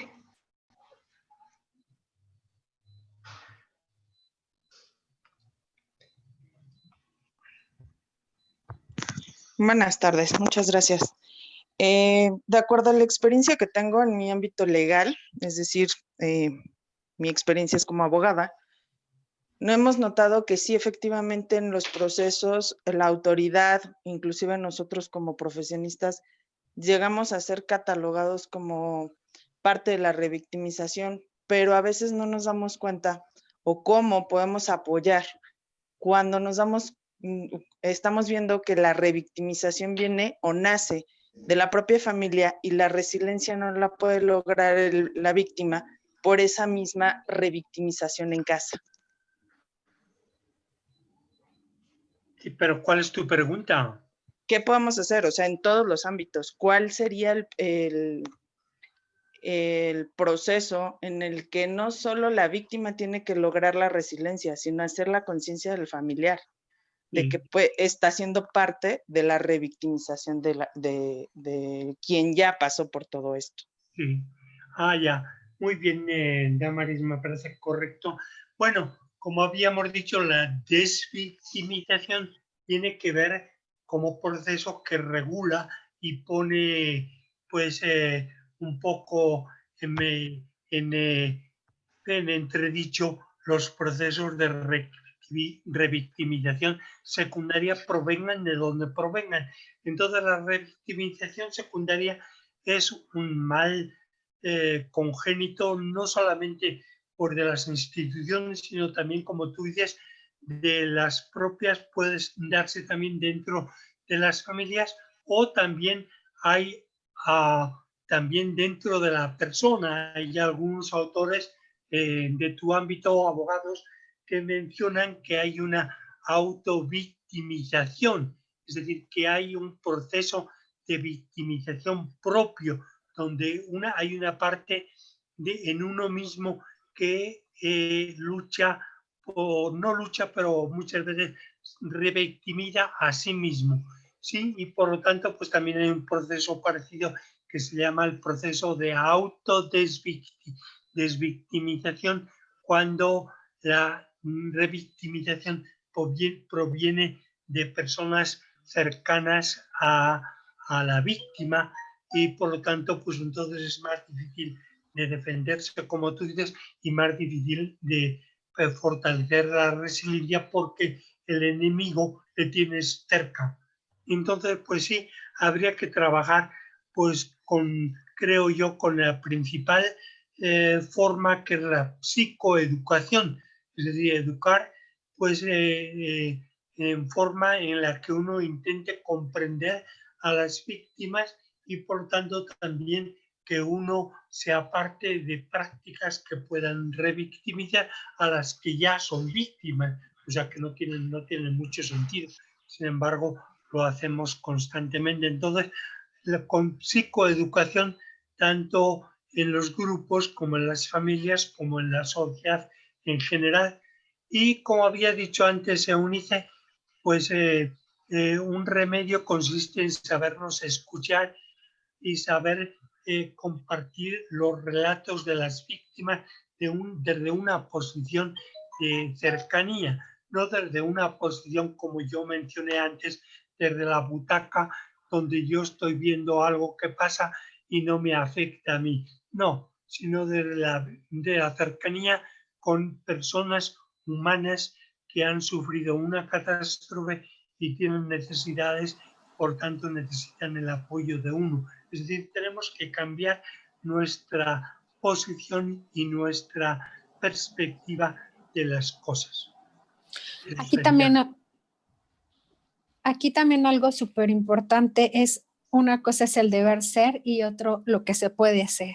Esa es la realidad. Una cosa, sabemos que el deber ser deberían de ser muchísimas cosas, pero la realidad con la que te enfrentas realmente con quien hemos trabajado directamente con las víctimas, no atrás del escritorio, sino realmente humanamente desde empatizar, desde vivir con ellos una búsqueda, desde vivir con ellos las insolaciones, desde vivir con ellos en este sentido. No nada más estoy hablando de víctimas de desaparición forzada, pero en este sentido me voy a enfocar en eso, desde esa parte de encontrar los restos humanos, desde la parte en que están molestos con incluso con toda la sociedad, ¿no? Con todas las instancias gubernamentales que asisten a la búsqueda de sus personas desaparecidos. Desde ese sentido hay que enfocarse. Hay cosas en el deber ser, en lo establecido, que realmente cuando estamos y quien ha vivido esta experiencia, no se puede ser el deber ser, ¿no? El deber ser. Hace tiempo, unas semanas atrás, se debatía ese sentido, ¿no? Entonces yo volteaba a decir, realmente han ido a una búsqueda, me están diciendo que yo no puedo hacer esto, que mi deber no puede ser ser esto, pero en realidad han vivido una búsqueda, en realidad ustedes desde lo establecido, desde que están dentro de la oficina, tú me dices que tengo que hacer esto, pero la realidad es otra. No puedes deshumanizarte y decir, voy como institución, voy como esta parte de la sociedad, creo que debemos de estar integrados, ¿no? Entonces, ese es un dato súper importante, que el deber ser es muy lejano a lo que se puede hacer. Entonces, pues sería complementar la pregunta. Gracias, muchas gracias. Tenemos el comentario de Nuti Nora y le cedo la voz, y posteriormente de María Amparo, para que nos compartan más bien sus expectativas e intereses. Gracias. Soy Ernestina Jiménez, nada más que estoy usando el Zoom de mi hija. Soy maestra y yo quiero preguntarle al doctor. Él manejó como primer nivel la prevención. Entonces yo quiero preguntarle a él si está de acuerdo en que la crianza respetuosa, que tiene precisamente la finalidad de preparar niños que después van a ser adultos resilientes y que van a ser respetuosos, que van a tener una disciplina positiva y una calidad humana mejor que la que tenemos ahorita como sociedad. ¿Cree usted, doctor, que entonces la crianza respetuosa, empezando desde casa y continuando en la escuela, sea la manera de prevenir? Porque este es un tema muy fuerte. Entonces yo estoy quedándome con esa palabra que usted dijo. Primer nivel, prevención. Entonces, ¿cree usted que la crianza respetuosa sea una forma de prevenir toda esta situación? Y gracias por la pregunta, muy buen comentario. Yo creo que una crianza respetuosa, pues eso siempre es la mejor prevención, porque los niños van a ser después mayores y van a poner en práctica pues, muchas veces aquello que pudieron asimilar como conductas sanas y buenas desde la infancia, desde la primera pues, niñez.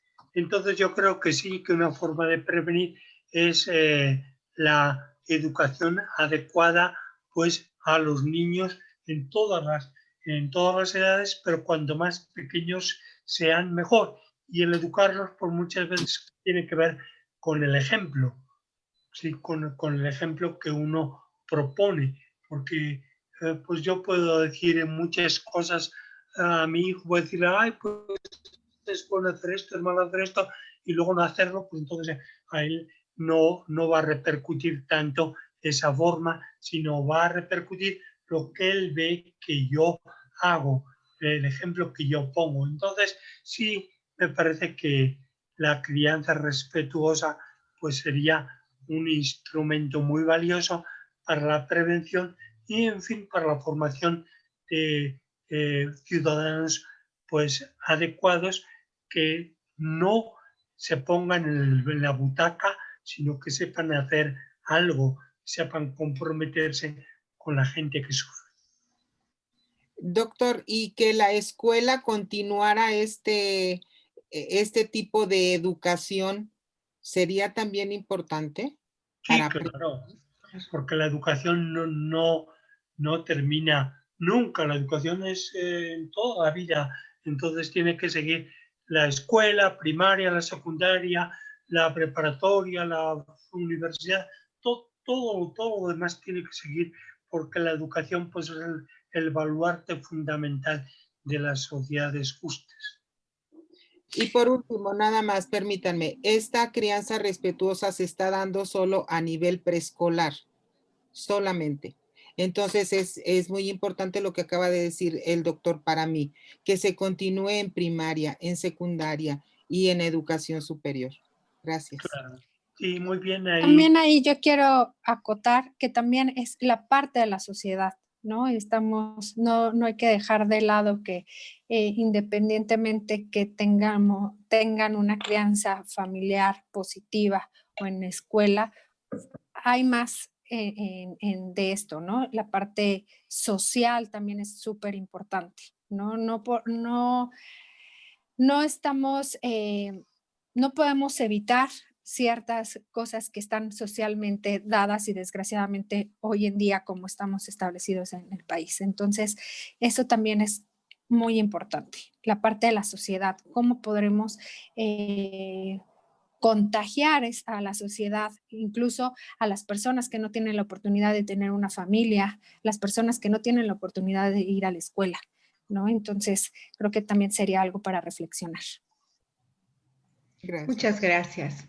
Gracias, Ernestina. Creo que su aportación es importante, ¿no? En términos de la educación para la vida y la educación escolar, en la que hay que hacer una integración para desarrollar habilidades de buen trato y, bueno, desarrollar culturas de buen trato. María Amparo, por favor, la escuchamos.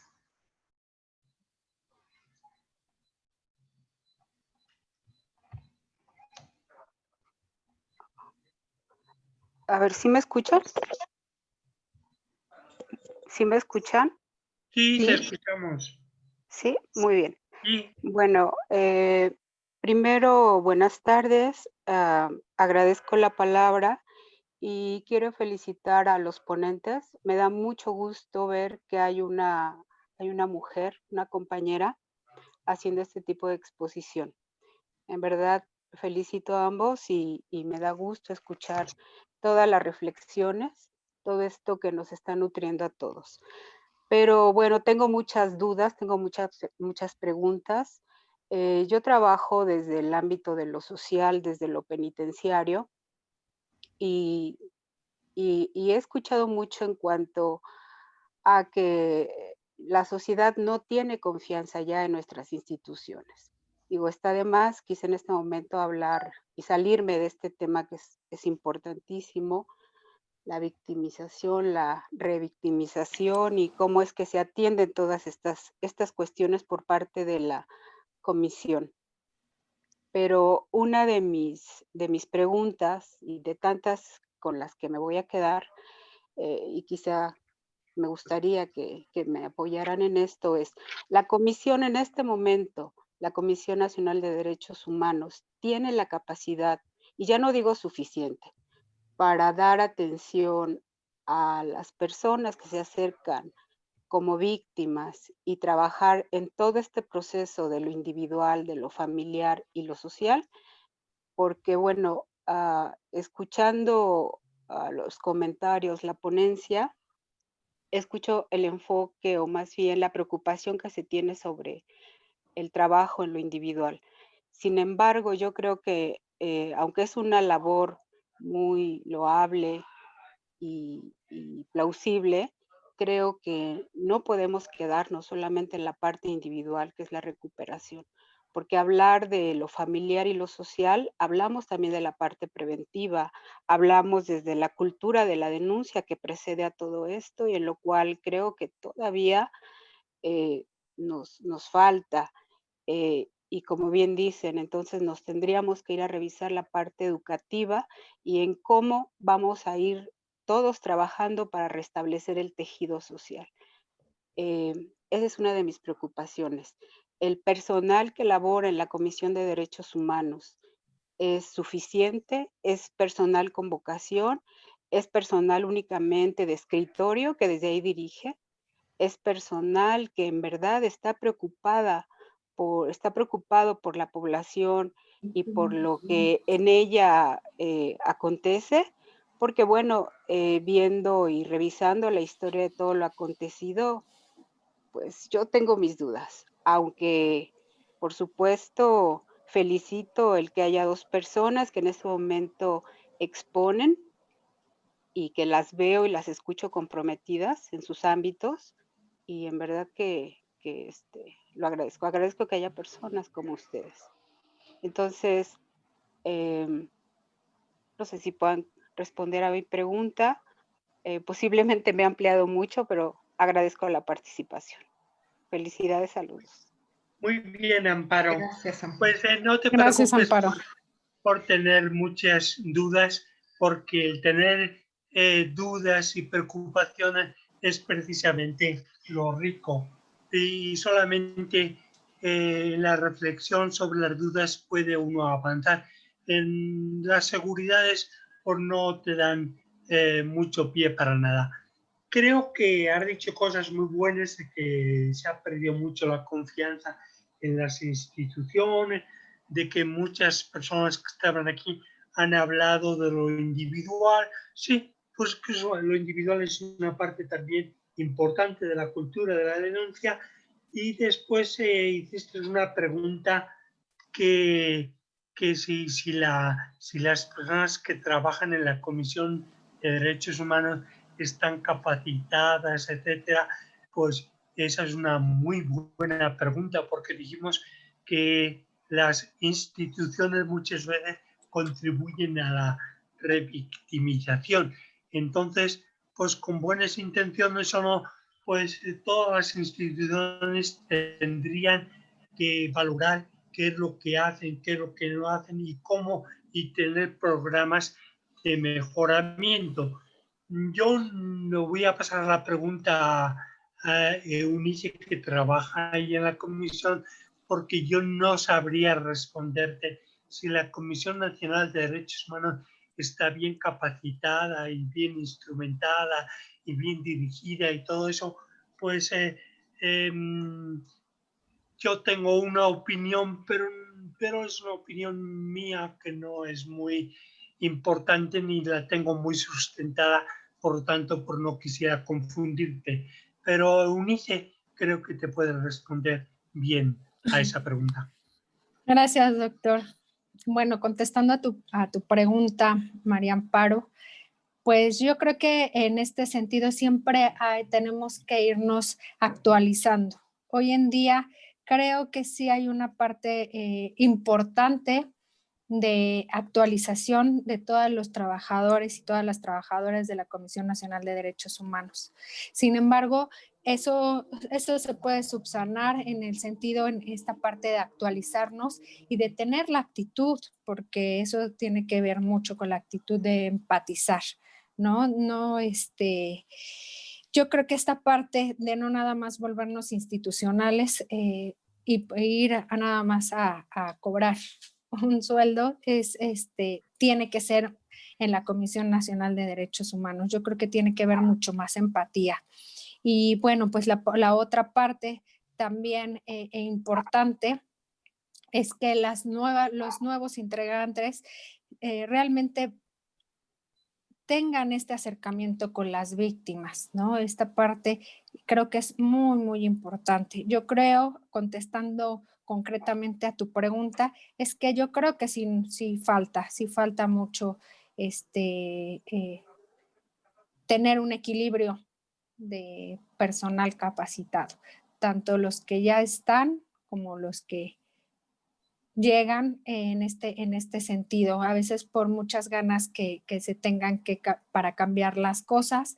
Yo creo que hay que estar más empáticos y más cercanos con las víctimas, no detrás de un escritorio, no detrás de un escrito de una queja, sino más esta parte en la escucha, en lo humano, en lo cálido de cada víctima, ¿no? Entonces, pues esperamos que podamos lograr un buen proyecto con estos nuevos cambios.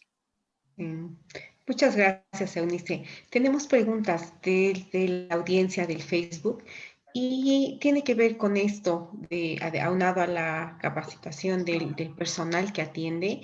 ¿Qué protocolos hay o existen protocolos institucionales para apoyar este proceso de desvictimización? Y bueno, de ser así, ¿de qué manera el Estado ofrece apoyos para la restauración? Bueno, esas también, como ya decíamos al principio, pues hay gente muy inteligente y muy comprometida que hace muy buenas preguntas. Yo no puedo responder todo. Si hay protocolos para apoyar la desvictimización, yo creo que hay protocolos para apoyar la parte jurídica, que son las de las reparaciones, pero la desvictimización no coincide completamente con la reparación. Entonces, pues yo no conozco ningún protocolo que tenga que ver con la parte esta más bien subjetiva, más allá de lo jurídico. No conozco, pero a lo mejor hay, si no sabría decirles. Yo creo también que pues sí hay mucha participación de personas y de funcionarios que se preocupan por fortalecer estos esquemas positivos, pero a mí me parece que no se avanza mucho, que estamos, pues si vemos todos los días, pues aparecen fosas, aparecen esto, aparece lo otro. Es decir, yo tengo la impresión de que no avanzamos mucho, que necesitamos crear una sociedad, una comunidad en la que seamos comprometidos y nos levantemos de la butaca, como ya dije antes, y hagamos cosas con otros, para otros, en beneficio de una sociedad mexicana que merece la pena que la tratemos bien y que la cuidemos. Entonces, la ética del cuidado, que fue la última diapositiva que pusimos, pues es, yo creo, una de las cosas importantes que tenemos que tener nosotros. ¿Quién cuida de nuestros vecinos? ¿Quién cuida de nuestros niños? ¿Quién cuida de los demás? Pues no podemos dejarlo nada más a instituciones sociales, ni menos al Estado, sino que tenemos que hacerlas por la sociedad, la comunidad, los profesionistas, etc. Bueno, eso es lo que yo diría. Pero Eunice, estas son preguntas para ti, Eunice. Pues bueno, ahí yo creo que nos tendríamos que enfocar primero para no revictimizar, ¿no? Esta parte de empezar a no revictimizar, yo creo que sería por donde tendríamos que empezar. No deberíamos de revictimizar para poder tener un procedimiento de desvictimización. Y desgraciadamente revictimizamos. La mayoría de las instancias revictimizamos y es hoy en día lo que estamos luchando desde esta perspectiva, desde esta mirada, ¿no? Desde esta mirada creo que es la parte donde tendríamos que empezar a visibilizar la no revictimización, ¿no? Entonces, para poder ir con lo posterior que es la desvictimización. Muchísimas gracias, Eunice.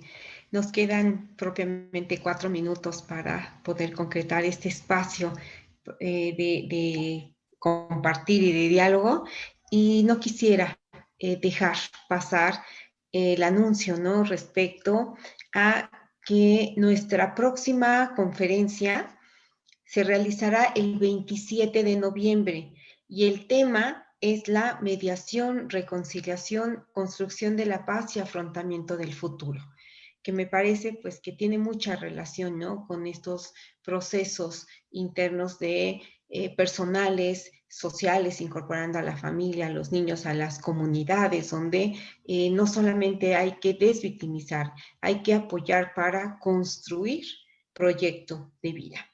Y bueno, también aparece ya en nuestra pantalla la liga para realizar el registro de asistencia. Por favor, si pueden copiar la dirección y ponerle en su explorador para que puedan realizar el registro y la constancia de asistencia y llegue a tiempo con ustedes. Por el tiempo, lamento mucho, estaba Blanca Gómez para hacer algún comentario.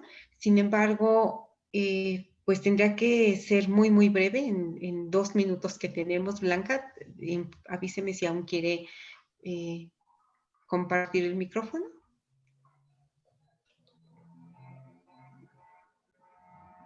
Si no, para solicitarle a Eunice y al doctor.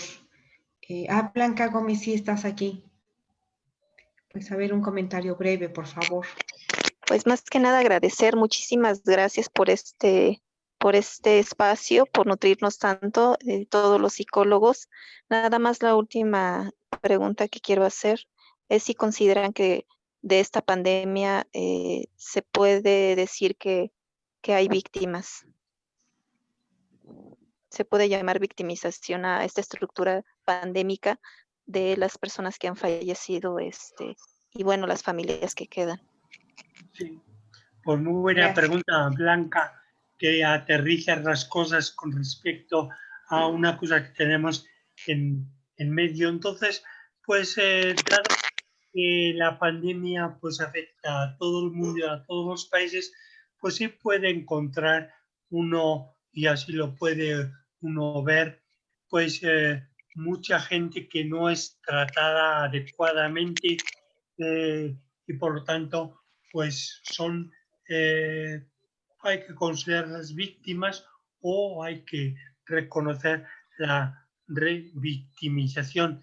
Entonces, pero lo dejamos para otro día, porque pues ahora tenemos bastante con a ver si podemos salir de este agobio que tenemos, ¿no? Muchas gracias. Yo nada más para terminar, quisiera agradecer a todos los participantes pues la disponibilidad que han tenido, los comentarios y las ideas oportunas que han manifestado, y me imagino que vosotros lo habrán hecho por escrito y luego nos lo pasarán, y otros pues no han tenido necesidad, pero de todas maneras quería agradecerles.